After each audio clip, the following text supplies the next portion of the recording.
ఒక్కసారి కొమ్మూరి గోల్డ్ కి కాల్ చేయండి. తాకట్లో ఉన్న మీ బంగారాన్ని విడిపించి మార్కెట్ ప్రైస్ కి వాళ్ళు కొనుక్కుని మిగతా డబ్బులు మీకు ఇచ్చేస్తారు. శుక్లాం వరదరం విష్ణుం శశివర్ణం చతుర్భుజం ప్రసన్నవదనం ధ్యాయేత్ సర్వ విఘ్నోపశాంతయే. జయ బోలో గణేష్ మహారాజ్ కి జై. ప్రేక్షకులకు నమస్కారం. నేను ముందుగా ఈ పరమ పవిత్రమైనటువంటి ఈ రంజాన్ మాసంలో టెహరాన్ అధ్యక్షుడు ఆయతుల్లా ఖొమేనీని హత్య చేయటం జరిగింది. నేను చాలా విచారిస్తున్నాను. ఎందుకంటే మహమ్మదీయులకి చాలా పరమ పవిత్రమైన మంత్రం ఈ మాసం, ఈ రంజాన్ అనేది. వాళ్ళు చాలా ఉదయం పొద్దున 5 నుంచి రాత్రి 6 గంటల దాకా వాళ్ళు ఉమ్ము కూడా లోపలికి తీసుకోరు. అంత కఠినమైనటువంటి దీక్ష చేస్తున్న సమయంలో చాలా ఈ పరమ పవిత్రమైన ఈ మాసంలో ఇరాన్ అధ్యక్షుడిని చంపటం నాకు చాలా బాధాకరంగా ఉంది. సుప్రీం ఆయతుల్లా ఖమేనీ గారి ఆత్మకి భగవంతుడు శాంతిని ప్రసాదించాలని వేడుకుంటున్నాను. ప్రస్తుతం ఇజ్రాయెల్కి ఇరాన్కి భీకరమైన యుద్ధం జరుగుతోంది. దీనికి మూల కారణం ఈ భారతంలో ఈ శకున్ లాంటి వాడు యుఎస్ఏ ప్రెసిడెంట్ డొనాల్డ్ ట్రంప్. ఈ ట్రంప్ వల్లనే ఈరోజు ఈ యుద్ధానికి కారణమై చాలామంది ప్రాణాలు కోల్పోవటం, ముఖ్యంగా ఆర్థికంగా అన్ని దేశాలు తీవ్రమైన సంక్షోభంలో గురవటానికి కారణమైంది. ప్రస్తుత పరిస్థితిలో అసలు ఈ ఇరాన్ ఇజ్రాయిలీ యుద్ధం ఎంతకాలం జరుగుతుంది అనే విషయంగా జ్యోతిష శాస్త్రపరంగా నేను చెప్పదలుచుకున్నాను. ముందుగా ఇజ్రాయెల్ ఫార్మేషన్ డే 14/5/1948 మధ్యాహ్నం 3:48 టెల్ అవీవ్ అనే ప్రదేశంలో వాళ్ళ ఫార్మేషన్ డే మొదలైంది.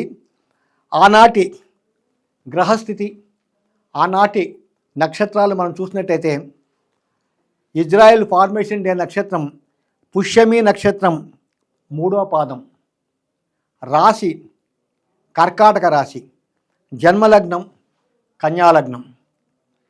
కన్యాలగ్నానికి అత్యంత యోగకారమైన గ్రహాలు లగ్నాధిపతి బుధుడు, ద్వితీయ భాగ్యాధిపతి శుక్రుడు, పంచమాధిపతి ఈ శని.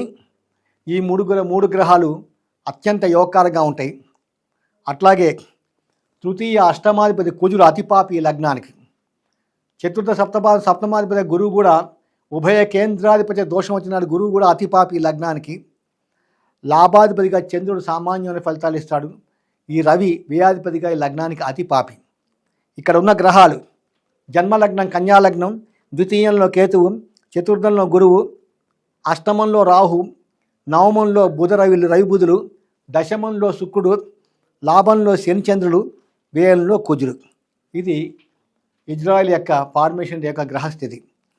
ప్రస్తుతం ఇజ్రాయెల్కి 18/4/2023 నుండి 18/4/2041 దాకా ఈ రాహు మహర్దశ నడుస్తోంది.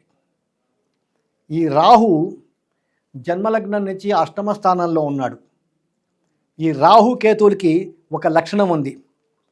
వాళ్ళకి జ్యోతిష శాస్త్రంలో ఒక సొంత ఇల్లంటూ ఉండదు. వాళ్ళు ఎప్పుడు కూడా రాశి చక్రంలో యాంటీ క్లాక్ వైజ్గానే తిరుగుతారు. కాబట్టి ఆ రాహుకేతులు ఎవరింట్లో ఉంటే, ఏ గ్రహంతో కలిసి ఉంటే, ఏ నక్షత్రం మీద ఉంటే, ఎవరి ద్వారా చూడబడితే వాళ్ళ ఫలితాలే రాహుకేతులు ఇస్తారు. ఇక్కడ రాహు అష్టమ స్థానంలో ఉన్నాడు కాబట్టి, అక్కడ అష్టమ స్థానం మేషరాశి అయింది కాబట్టి అక్కడ ఫలితాలు మొత్తం కుజగ్రహం ఇస్తాడు. కుజుడు ఈ లగ్నానికి అతి పాపి. ఈ కుజుడు వ్యయస్థానంలో ఉన్నాడు కాబట్టి 2023 నుంచి ఇక్కడ 25 డిసెంబర్ దాకా కూడా రాహు మహర్దశలో రాహు అంతర్దశ జరగడం వలన అనేక సార్లు ఈ యొక్క ఇరాన్ మీద యుద్ధం చేయడానికి అవకాశం ఏర్పడింది. ఎందుకంటే మొత్తం ఈ ప్రపంచంలోని ముస్లిం దేశాన్ని కంట్రోల్ చేసేవాడు రాహు.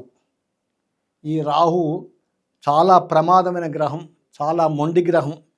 ఆయనకి జ్యోతిష శాస్త్రంలో 18 సంవత్సరాల యొక్క ఆయన మహర్దశ ఉంది.